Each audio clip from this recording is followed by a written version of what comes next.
warahmatullahi ta'ala wa barakatuhu. Isang mapagpalang araw sa lahat ng ating manonood. Ito po ang inyong programa sa TESDA Region 10. Usap tayo, Usapang Kasanayan at Kabuhayan. At kami po ay nagagalak dahil bisita po natin ang isa sa pinakatanyan na chef dito po sa Cagayan de Oro City at of course dito sa Northern Mindanao. Ito po ang inyong lingkod, ang inyong Regional Director, at the same time Information Officer ng TESDA Region 10. At hindi ko na po patatagalin, ipapakilala ko na po ang ating bisita, no other than Mich Uapal. Siya po ang may-ari ng Sweet House Pastry School dito sa Cagayan de Oro City. So pagbibigyan po natin ang ating bisita na bumati po sa inyo ng magandang araw din, of course, ma'am. Good morning! Magandang araw sa inyong lahat. I'm so honored and privileged na nandito ako ngayon sa Usap tayo sa TESDA Region 10. Okay, thank you for coming over in a very short notice. At kami rin po ay nagagalak dahil we wanted to share kung ano yung mga stories behind the success of Sweet House Pastry School. At ito po ang unang tanong dahil may pupuntahan pa po yung ating bisita. Paano ba yung journey mo at paano nagkaroon ang isang chef from being a nurse to being a chef right now? Ano yung pinagdaanan mo at paano ka napunta sa kung anong meron ka ngayon? Okay, actually, I'm an OR nurse. OR nurse ako sa provincial hospital, yes, operating room for 5 years. So, actually, nakaplano na ako palabas ng bansa. But eventually, nung magkasakit yung anak ko, na-stop yun. So, nag-full-time mom. Nag-full-time mom ako ng 1 to 2 years. Okay. Tapos, parang medyo na-bored ako sa bahay. So, yun ang nag-lead sa'yo? Yun ang nag-lead sa akin. So, parang sabi ko, parang gusto ko mag-start mag-bake. Kasi parang mas madali yun kaysa sa ibang gawin. Nandun na ako sa bahay, mag-bake. At the same time, nababantayan ko yung mga anak ko. So, maganda siya sa mga yung mga mothers. At saka, ang inatupag ko ng mga, for our mothers there will be, may time pa rin. Oo, may time ka pagbibigyan mo ng oras, pwede kahit sa bahay. Yes, tapos konti lang naman yung magagastos mo. Parang halos lahat na gamit nandun na rin sa bahay. Saan ka nag-aral? Paano mo yung ginawa? Actually, nag-start ako sa YouTube, nag-follow. But eventually, parang kulang pa. So, nag-aral ako. Gusto mo ng face-to-face? Oo, parang gusto ko ng parang more on hands-on. Okay. So, nung mag-aral na ako, then nag-aral din ako, nagkuha din ako ng TESDA, NC2. Parang dun ko na-open yung mind ko dun na parang kailangan talaga skills. Kailangan di lang puro, kahit professional ka. Hindi lang do it yourself. Yes, kahit professional nurse ka na, balik pa rin sa skills talaga. Sa basic. Yes, basic skills. Tapos nung na-open yung mind ko nung mag-start na ako, pumasa ako sa TESDA NC2. Tapos, so aside of becoming an entrepreneur, paano mo naisip kailangan kong kumuha? Kasi parang naano ko dati na kailangan, kasi yung sabi sa akin, national certificate. Okay. Tapos kailangan hands-on parang may... At that time, wala ka pang pastry school? Wala pa. Okay. So kinuha ko una yung TESDA NC. Ito ba yung way na requirement din nung sinasabi mong competition na like for example yung Kumbira dito sa Cagayan de Oro City? Actually hindi, pero parang mas edge. Kasi yung ibang mga professional chefs ngayon, parang nababaliwala nila yung TESDA na NC2, which is national certificate yun. So kinuha ko yun, and then at the same time, nag-start na ako ng maliit na business. Saan ka kumuha na? Sa Cobsat. Sa Cobsat. Kailangan po yun ng TESDA Region 10 dito sa Bogo, Cagayan de Oro City. So, libre ba yung assessment? Yung nagbayad? Nagbayad ako. So, paying ka. Paying. So, for our viewing public, meron ho kasi tayong free assessment din. Yes, meron. So, at that time, hindi na-avail ng ating entrepreneur, chef na si Mich Uapal dahil mapera ho siya. May kaya ho. At that time, hindi ko pa alam na may libre pala. Doon ka sa COBSAT. Yes. Nag-attend ng assessment. Okay. Oo. How's the assessment? Ano pinagdaanan mo? Bali... Napawisan ka ba? Pinagpawisan ka ng marami? Oo, kasi yung sa TESDA is more on national pare-pareho. Standard. Oo, Standard standard yun. So gagawa ka ng tinapay, bread, na kailangan talaga nagawa mo yung lahat. Kasi dalawa lang yan, competent or not yet competent. Yun yung gusto ko doon. Walang ranking ng score. So either competent or not yet competent. C at saka NYC. Oo, yun lang yung makukuha mo. So nung nakuha mo na yung NC2 nakuha mo na parang dagdag Wow. ano na yun. Parang, meron ako nito. Parang ganon. So that also lead you to invite your Yes. colleagues to Oo, attend the national assessment of Oo, TESDA. kasi yun talaga yung ano ko sa kanila. Kasi eventually nung may school na ako, yun talaga yung sinasabi ko sa mga estudyante. Kasi at least 80% yata ng mga estudyante ko, mga mama na. Mothers na. So, yung iba, pag sinasabi, pag natapos yung program, ayoko na mag-assessment. Nung nagsisimula ka ba, karamihan ba babae? Yes, babae. Pero may 10% lalaki. Ngayon, okay. nasa 20% na lalaki. 20%. So yung ating mga kalalakihan, gender sensitive po tayo, lahat po yan po pwede. Lahat. Karamihan ng ating mga magagaling na chef Yes, mga lalaki. in the world, ay mga lalaki. So hindi rin magpapatalo ang Region 10. We have our chef Mich Uapal for the ano naman to, pastry. Yes, diba? Pastry. And after that, na nagkaroon ka na ng NC2 mo, and then paano ka naman nag-isip na magkaroon na talaga ng negosyo, and then yung eskwelahan? Actually, nag-start ako, parang may nagpapaturo ng one-on-one, parang gano'n. Tapos parang naisip ko, parang mas maganda kung school na lang. Maliit na school at first Yung nasa isip ko. one-on-one, saan mo yung ginagawa? Sa bahay. Yes. So parang nag-research nandiyan pa ka rin, no? Nandiyan pa rin yung mga anak ko. Parang gumawa ko na parang maliit na room sa bahay. Doon ko tinuturuan. Pero ngayon, nandoon pa rin yun? Wala na. Wala na, kasi meron ka na dito. Saan ba yung location ng Sweet House Pastry School? Yan, Sweet House Pastry School, nasa Tumasaco, 15, sa May Nazareth.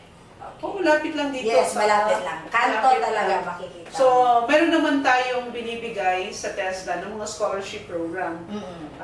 And at the same time, tumatanggap din po yan sila ng mga regular customers who would like to learn about pastries and baking and anything that has to do with sweet. Kasi nakikita ko po sweet eh. Sweet House. Yun nga lang, huwag lang tayo madiabetic.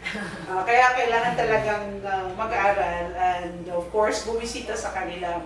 And of course, sa ngayon, tatanong ko sa iyo, yung mga graduates mo na ngayon, nakita ko nga one of your graduates, si Cheryl. And even though busy siya sa kanyang trabaho, she was able to complete and finish. Yes. And right now, ang dami na rin customers online. So, ano yung mga values na binibigay mo sa kanila, encouragement after every completion of training dito sa Sweet House Pastry School? Every time na magtapos sila, sinasabi ko talaga, once na may mag-order, wag hindian. Hanggat kaya, wag hindian. So, kasi, kahit pagod ka na? Kahit ako kahit pagod na, actually ay natutulo ako mga 4 to 5 hours a day. Kung kaya, basta passion tsaka gusto mo, okay lang. Even until right now, ang dami pa rin order sa'yo. Aside na may school ka na. Yes. Okay. Yun namang employment ng ating mga graduates sa Sweet House Pastry School. Saan Actually, sila pumupunta? Anong kuha nila? Trabaho? Lumalabas ba o nandito lang sa Pilipinas? half of them nandito, nagninegosyo. Nagninegosyo. Yung iba may mga coffee shops na, may mga restaurants, gano'n. Tapos yung iba naman... Maganda, bisitahin natin sila. Oo, yun yung ano ko talaga. Ngayon kasi 5th year na namin. So yun yung gusto ko, yung mga aftercare, yung mga after sales. Yung post-training naman yan sa TESDA. So yun, 20% naman sa kanila nasa labas. Yung iba, nag-employment sa labas. Yung nabanggit mo rin, dahil tinitingnan ko yung profile mo, na gusto mong tumulong. So marami ka na rin community engagement. So, pwede mong maikwento sa amin kung ano yung... Kasi may, di ba, may scholarship ng TESDA na PESPA, sila yung pumupunta. Meron din yung sa community. Para sa akin, parang mas Under the rewarding. mobile training program. Yes, under the mobile training Program program. of TESDA. Parang mas maganda yung sa community kasi yung sa community, dun mo talaga maituturo kung ano lang meron nandun. So, kailangan nila ma-utilize kung anong meron sa kanila.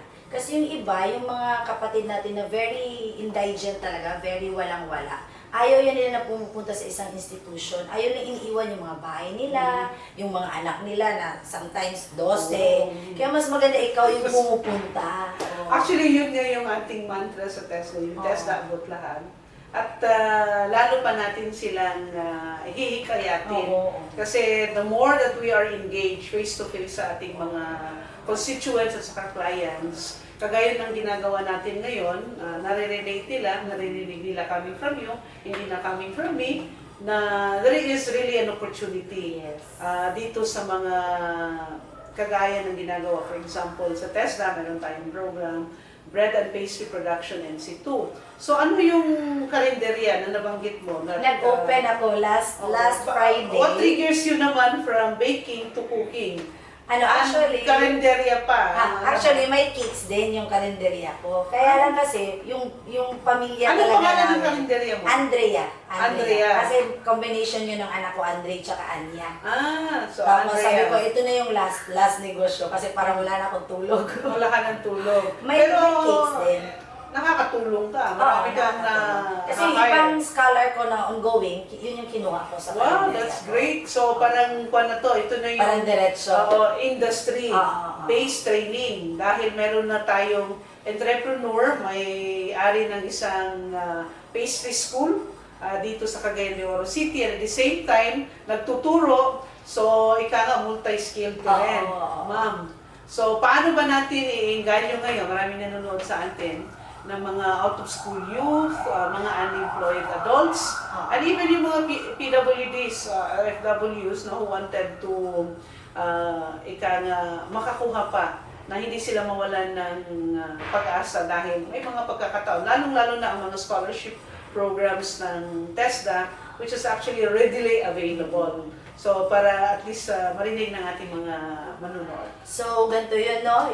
Naniniwala ako sa kasabihan na kung pinanganak tayong mahirap, parang hindi natin kasalanan. Pero pag namatay tayong mahirap, parang kasalanan natin yun. Kasalanan na. Yes, so, Sweet House is very open para doon sa gusto or gusto nyo magtanong or gusto nyo rin makipag-usap sa akin kung anong may tutulong ko sa inyo. We have scholarship there. Pwede ko kayo tulungan kung gusto nyo talaga, like doon sa mga out-of-school youth. I'm willing to demo kung paano yung at least maka-basic knowledge or para makapagsimula kayo sa bahay nyo. Yung maganon. Yung sa capital naman, kasi ito yung wala akong capital eh. Yung 1,000, 5,000, pwede naman kung sa bahay. Yes, actually halos lahat naman ng bahay. Parang yung may mga gas range. Gas range. Pwede nga yung sa pizza na ipatong mo lang, pwede rin yun. So ano yung pwede? Kasi yun ang pwedeng marami nilang, kaya nilang bilhin. Yung sa pizza, yun yung pinakamura. Patong mo sa stove, and then makakabake ka na ng cake. So, importante talaga na mag-aral. Mag-aral at mag-training. Yes. Mag-training talaga. Yun talaga yung parang basic skills talaga. Kung may alam ka, madali na lang lahat. So ano yung pang sasabihin mo? Dahil alam ko, you would like also to say sa ating mga manonood. Yung mga friends mo, baka nanonood sila ngayon, baka gusto mo silang batiin, and of course, baka gusto rin nila mag-training. Yung mga circle of friends mo. Okay, so at least ngayon may kumbaga lucky enough na yung Cagayan de Oro is parang marami ng mga institution na parang ganito. Kasi dati pumupunta pa tayo sa ibang lugar para makapag-training. So, kumbaga nandito na lahat, abot na lahat. Actually, yung mga chef during Kumbira, malapit na rin. Pumupunta, yes. August 14 to 16, so, Kumbira. parang pinapakita, sinishowcase kung anong meron ang Region 10 na. Yes, dahil pumupunta lahat from as far as Misamis Occidental, Hingoo, Camiguin, yes. and Bukidnon. Sometimes Davao and Manila nagpa-participate na rin. Oo, kasi last so, kasama time, ka ba doon sa mga... Nagja-judge po. Isa ako sa mga kasi last year, naka-attend ako. Opo. Naka-attend ako, and then when I saw it, sabi ko, pwede ito sa skills competition. Yes. Oo. So, pwede natin yun i-merge with Combira and of course yung TESDA skills competition na meron maganda kami. yun. So, we're talking this with our RTSDC and of course, the head also of Combira, si Sir Pilaes. So, inshallah, God will, we will be doing a lot of engagement with our institutions here who are willing to support us dito po sa Kasanayan para ho mabigyan pa natin lalo ang ating mga kababayan ng pagkakataon na makamit yung kanilang dream. Yes. Hindi ho ibig sabihin, tama ho yung sinabi ni Ma'am kanina na kasalanan mo na kung mamamatay ka na mahirap. Then, meron ho tayong mga pagkakataon at gamitin po natin yan. At kami po ay nagagalak dahil yung mga programa ng TESDA nakakatulong. Yes, So, I would like to talaga. ask you, ilan na yung naitulong ng TESDA? Kasi malaki-laki na rin. Kailan ka ba nag-start? Nag-start ako, naging TESDA certified ako 2 years ago. Pag-start ko talaga ng Pero yung school, ko, 2 years ago pa yung school mo? after 1 year ng school ko, nag-start na ako affiliate ng TESDA. Okay. So Mabilis after na 1 kaagad. year, yes, and then nag-TM agad ako. So, trainer ka? Trainer ko. NTTC holder? Yes, Of course. So, wala nang may hihiling pa. So, yung ating entrepreneur, owner, lumaki na ho, nanganak na ho yung Sweet House Pastry School. Meron na ho siyang Andreya Calendaria. Yes. You can check that out as well. Dito lang ho yan sa Nazareth. Opo, Sa sa 617. 617th Street. So, yun, huwag ninyong kakalimutan bisitahin sila and hoping I'll be able to visit as well. And yung parting words po natin, ma'am, Okay. para maingganyo pa natin lalo. Yung So, ating, actually, manonood. yung lucky enough tayo na si Director Mapandi ang director ngayon. Kumbaga, lahat ginagawa para maabot kayong lahat. So, Ikaw na ngayon. oo, ako na ang mag-ano. So, kumbaga, kung gusto niyo ng training, nandito, kompleto lahat ang TESDA. Okay. So ngayon, dahil nabanggit ang mga TESDA Scholarship Program, meron po tayong libreng training under the Universal Access for Quality Tertiary Education. In short, free TVET. So sa lahat po ng nakikinig at nanonood ngayon, i-check po ninyo, mamaya-maya ipapakita kung saan po pwede kami. Meron ho tayo sa social media, meron ho tayong FB page. At the same time, yung mga eskwelahan, meron din tayong TESDA.gov.ph. Pwede nila yon. Baka may webpage ka rin, ma'am. So Saan now, nila makikita? sa Sweet House Pastry School na page lang. Sweet House Okay. Pastry School. So pwede rin silang... Pwede sila magtanong doon or sa personal account ko. Ilang programa na pala ngayon, bago tayo magtapos? Ilang mga programs registered ang meron ng Sweet As of now, bread and pastry production. So concentrated, Yes, focus ka lang doon? focus ako doon. Wow, so... Mas gusto ko sana gusto ko yung housekeeping. Housekeeping? Nainganyo ako nung mag-TM ako sa Kinugitan. And later on, kakaroon ka na ng hotel. Yun yung magiging next doon. Kakaroon ka ng hotel.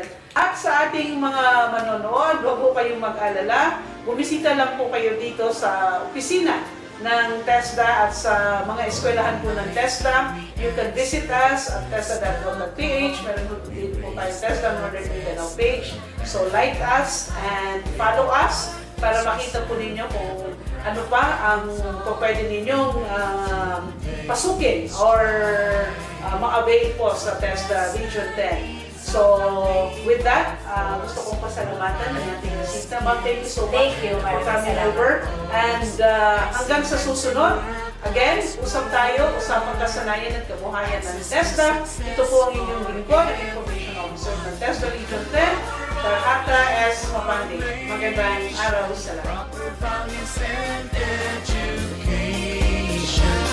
The hands that build the nation, doing it the TESDA way.